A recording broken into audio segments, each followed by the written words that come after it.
Hey everyone, this is Joshua Kirk here with you once again.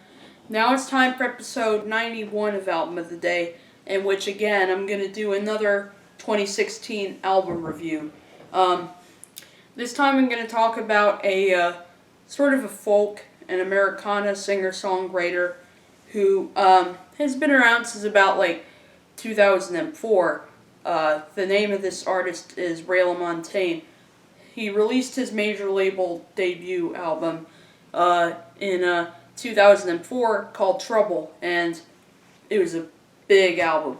It won a Grammy, and and of course, Ray has turned from this small singer who just put out pretty much he actually put out some sort of mixtape originally before, eventually signing to RCA Records, into basically pretty much an icon in the folk singer-songwriter sort of, umbrella. Now, if you don't know who Ray LaMontagne is, you probably know him if you've almost certainly heard his music if you've seen the movie I Love You Man, since he has this song called You Are the Best Thing, which is one of his biggest songs, and it is featured in that movie, so you probably know who he is if you've seen that movie, because that song from Gossip in the Grain is featured on that movie. But anyway, I'm here to talk about his 6th studio album that was just released on March 4th of this year. The album is called Ouroboros, in which I do have the CD copy here, and let me say, I really like the artwork on here. Really beautiful, and really just fit in with kind of the aesthetic of the album. And in case you don't know what the word Ouroboros means, it means it's like a depiction of a creature eating its own tail. So anyway, this is the CD copy of it here. And yeah, just look at that. Amazing artwork and packaging going on in here of mountains and rocks and stuff like that. And there's 2 sides to this little insert here. This side is a poster, and of course this side here has all the lyrics and the credits and all that.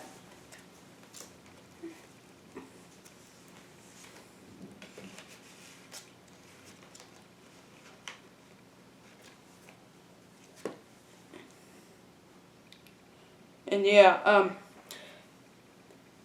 that is my CD copy of Ouroboros, the new album by Ray LaMontagne.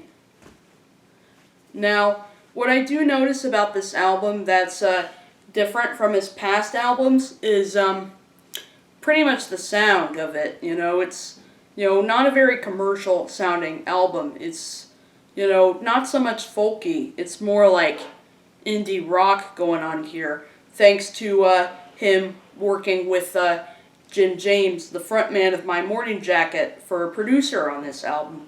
So that's kind of why I'm wearing the My Morning Jacket shirt in here, because Jim James produced the album, and Ray is currently on the road with My Morning Jacket as his backing live band, which I think is pretty cool. He's kind of been expanding upon his sound lately, sort of foregoing the folk for, something a little more colorful and panoramic, what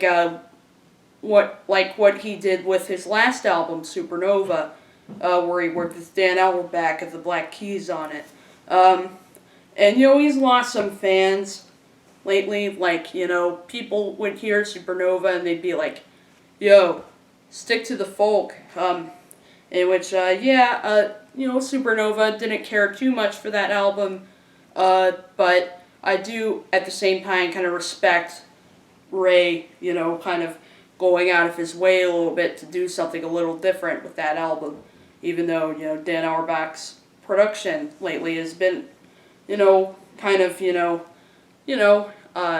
didn't really interest me.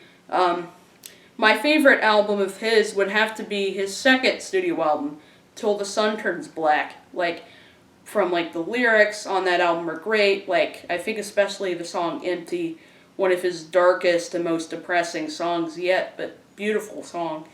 The vocals on it are great, and even the production on it is excellent. Like, the string arrangements on it are just fantastic. Anyway, back to Ouroboros. On this album, we're getting like a two-parter right here. On this album, it's basically like there is like 8 tracks on it, but it's technically just two 22-minute tracks together on this one album. Album on here. And so anyway, let's just get right on to the review, shall we? So the opening track on this album is an 8-minute epic called Homecoming, and let me just say, this is the song that pretty much, shows you're in for a slow burn here, and that, if you're a real pumped up, casual kind of listener, this is not your album, but if you're just a little more interested in something maybe a little more refined, and something that where you don't mind having to be a little patient with it, well then, I highly recommend you check out this album, because this opener is really just beautiful, and, has these really nice, like, it has these really nice, like, just gorgeous waves of piano and keyboards, and then eventually the guitar comes in, and then of course Ray comes in with this really cool vocal that sounds as if he's like, heavy breathing while he's singing a little bit. It's kind of whisper quiet and has a pretty, significant amount of reverb on it, since we're working with Jim James here, since he's known for using reverb.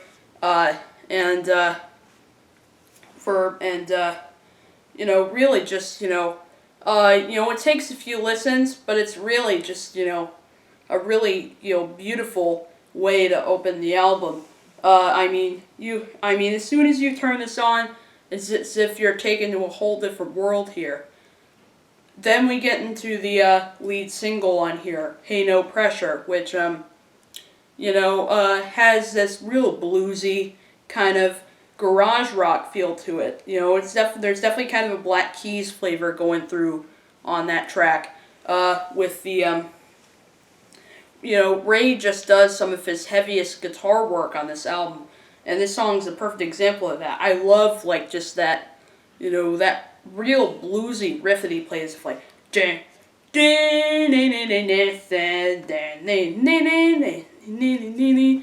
that solo that he plays in the middle, man, awesome. Of course, it makes sense it is a single, because it's probably it's pretty much as optimistic as the album can get, would have to be the song in terms of the lyrics and the melody, because everything else on it is pretty dark on it. And, I know, initially the song may sound like something you'd hear maybe in a body lotion commercial, but as you listen to it more, you realize that it's actually not that commercial, and that it's actually a very unusual choice for a single here, because it's got this real raw vibe to it, and this is really the song where really the 1-2 punch really comes in on the album. Then you get into, like, pretty much, it's like 2 different songs put together in one, like 2 mini songs put together into one, like, 8-minute jam, which are The Changing Man and While It Still Beats. And The Changing Man is another highlight for me on the album. Like, again, another, like, just really great riff on here would have to be this song. On here, there isn't very much lyrics, he just says, I am the changing man, just 6 times in here. That's about all the lyrics that are in here, but I'll tell you, that's all that really needs to be there, because, At Life is just, a really fantastic instrumental, that just is really more of just a great jam in here with some very strong guitar work on here. And I do really like that part at the end with, just kind of that noisy, all over the place, outro, which eventually leads into While It Still Beats, which, you know, uh, uh, goes for some pretty dark lyrics on here, since it talks about pretty much this album is pretty much about this kind of hard race that Ray is in terms of where he is in his life and all that stuff, and some of that some of that anxiety may come from the fact that he's been a really successful artist, and he's not really looking to create a big album or anything like that, or trying to win a Grammy or anything like that. So he definitely feels right at home with Jim James, because again, they are two musicians that aren't trying to hit it big, instead just trying to make the music they want to make. So this is the kind of album where Ray, doesn't care whether the label likes it, or if his fans like it, or if it's popular. He just wants to make good music.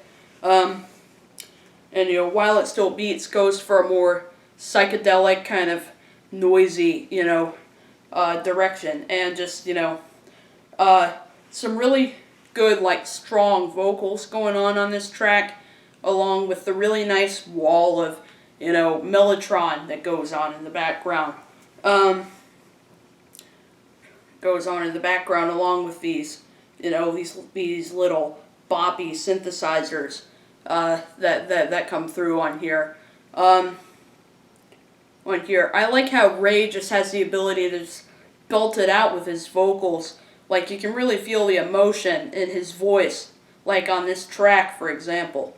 And then that's the end of part one. Now on to part two of Ouroboros, which starts out with a track called In My Own Way, which talks about how Ray's trying to manage all his issues on his own, as well as trying to manage some of his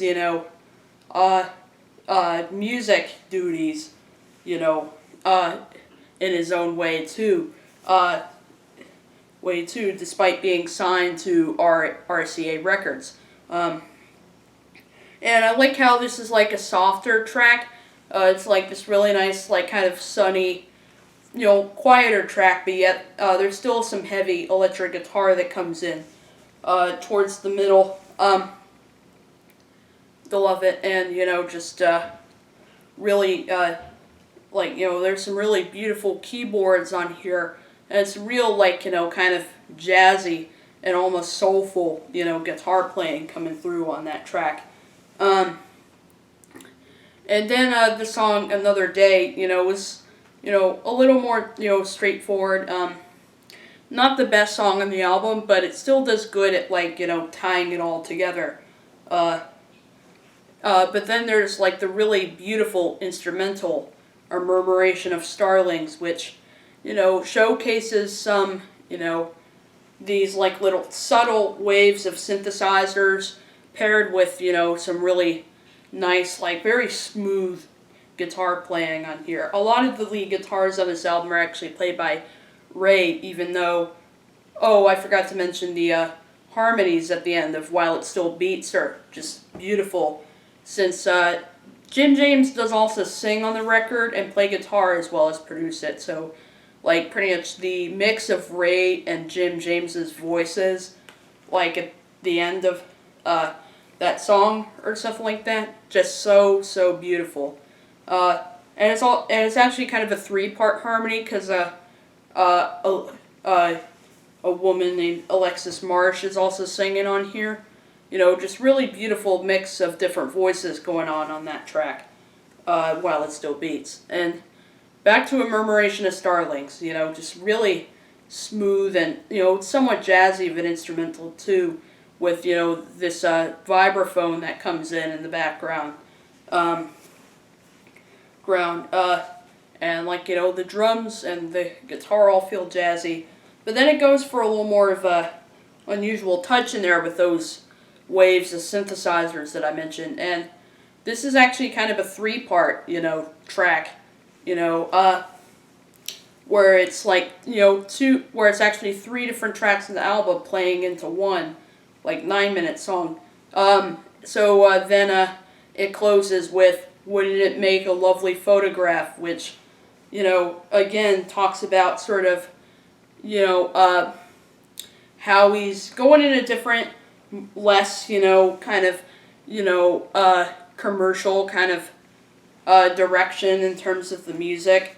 And he says, you're never going to hear this on the radio, but still it makes a lovely photograph, which, yeah, it does make a lovely photograph because of all the different photos on here that just look awesome.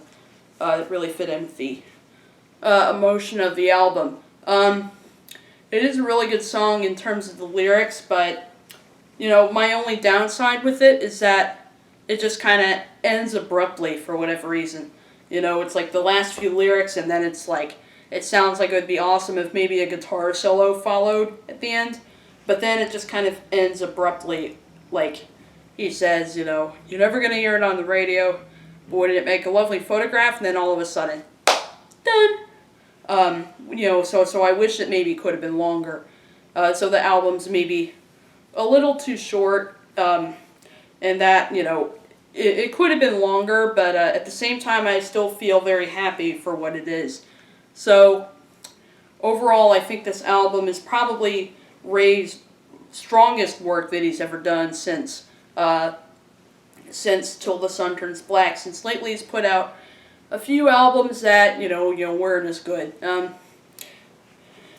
It's good, but yeah, everything from like the flow to the lyrics to the sound of the album and the vocals, just, pretty much everything about it just, sounds fantastic. And, there's just something about it that really sticks out to me that makes me come back to the album.